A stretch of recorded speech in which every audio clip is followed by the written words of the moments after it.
নমস্কার, আরও একটা নতুন রেসিপিতে আপনাদের সবাইকে স্বাগত।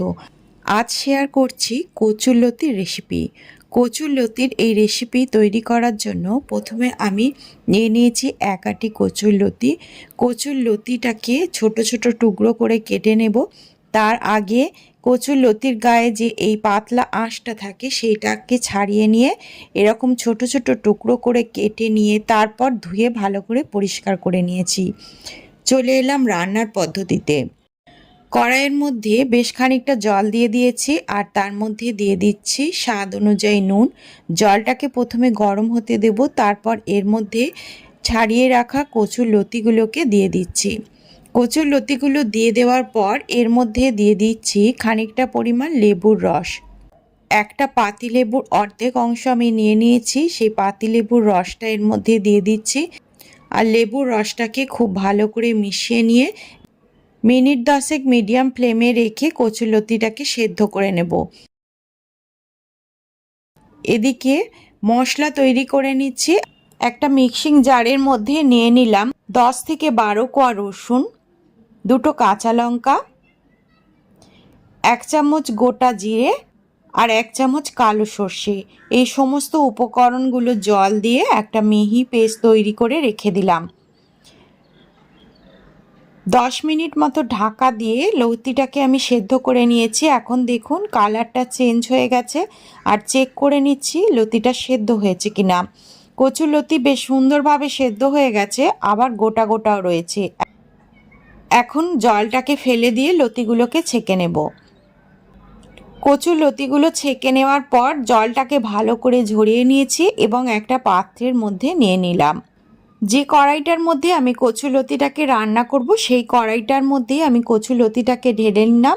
আর তার সঙ্গে দিয়ে দিলাম একটা বড় সাইজের কুচিয়ে রাখা টমেটো, 2টো বড় সাইজের কুচিয়ে রাখা পেঁয়াজ। এখানে নিয়ে নিয়েছি বেশ কিছুটা পরিমাণ চিংড়ি মাছ, আগে থেকে আমি ধুয়ে নুন হলুদ মাখিয়ে রেখেছিলাম। চিংড়ি মাছটা দিয়ে দিলাম এর মধ্যে, আর দিয়ে দিলাম আগে থেকে তৈরি করে রাখা মশলাটা। দিয়ে দেব কিছুটা গুঁড়ো মশলা। এখানে দিয়ে দিচ্ছি 1/2 চামচ হলুদ গুঁড়ো, 1/2 চামচ লাল লঙ্কার গুঁড়ো।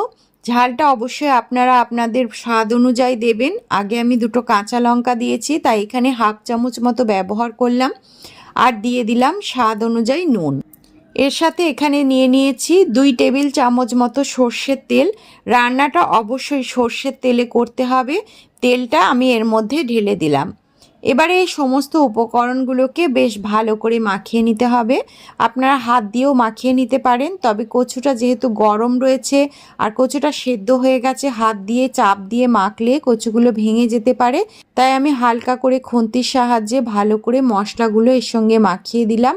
মাখিয়ে দেওয়ার পর এটাকে 15 থেকে 20 মিনিট রেস্টে রেখে দেবো, যাতে সব কিছু মশলার ফ্লেভারগুলো খুব সুন্দরভাবে মিশে যায়। আজকের রেসিপি ভালো লাগলে অনুরোধ রইল চ্যানেলটিকে সাবস্ক্রাইব করার জন্য। আর যারা ফেসবুক পেজ থেকে দেখছেন তারা অবশ্যই পেজটাকে ফলো করে নেবেন। 15 থেকে 20 মিনিট পর গ্যাসটাকে অন করে আমি বসিয়ে দিয়েছি কড়াইটাকে গ্যাসের উপরে। এখন কিন্তু আমি এর মধ্যে কোনো রকম জল বা কোনো কিছু অ্যাড করব না। এটাকে লো ফ্লেমে রেখে ঢাকা দিয়ে বেশ কিছুক্ষণ রান্না করে নেব। 10 মিনিট মতো ঢাকা দিয়ে রান্না করে নিয়েছি।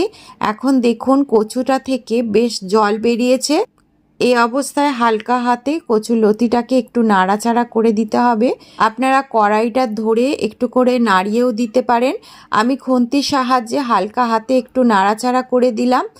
তারপরে এটাকে আবারও লো ফ্লেমে রেখে ঢাকা দিয়ে আরও বেশ কিছুক্ষণ কুক করে নেব। এই রান্নাটাতে আমি কিন্তু আর কোনো রকম জলের ব্যবহার করব না। আরও মিনিট 5 পর আমি ঢাকাটাকে খুলে নিলাম। এখন দেখুন লতিগুলো খুব সুন্দরভাবে সেদ্ধ তো হয়েই গেছে আর মশলাটা থেকে তেল ছাড়তে আরম্ভ করে দিয়েছে। কচুর লতিটার মধ্যে যে জলটা ছিল সেটাও আস্তে আস্তে শুকিয়ে যাচ্ছে। এইভাবে হালকা হাতে আরও একটু নাড়াচাড়া করে দিতে হবে। আর গ্যাসের ফ্লেমটাকে এখন হাইতে করে দিয়ে হালকা করে নাড়াচাড়া করে এটাকে একদম শুকনো শুকনো করে নিতে হবে। আমি কড়াইয়ের মধ্যে চারিদিকে এইভাবে ছড়িয়ে দিলাম যাতে জলটা তাড়াতাড়িভাবে শুকনো হয়ে যায়। আরও 2 থেকে 3 মিনিট এইভাবে কুক করে নেবার পর এখন কচুরলতি একদম রেডি হয়ে গেছে। এর সাথে সাথে মশলাও ভালোভাবে কষা হয়ে গেছে আর খুব সুন্দরভাবে কচুরলতিটা কুক হয়েছে। আর দেখুন কচুরলতি কিন্তু একেবারে ঘেটে যায়নি, গোটা গোটাও রয়েছে, অথচ খুব সুন্দরভাবে সেদ্ধ হয়ে গেছে।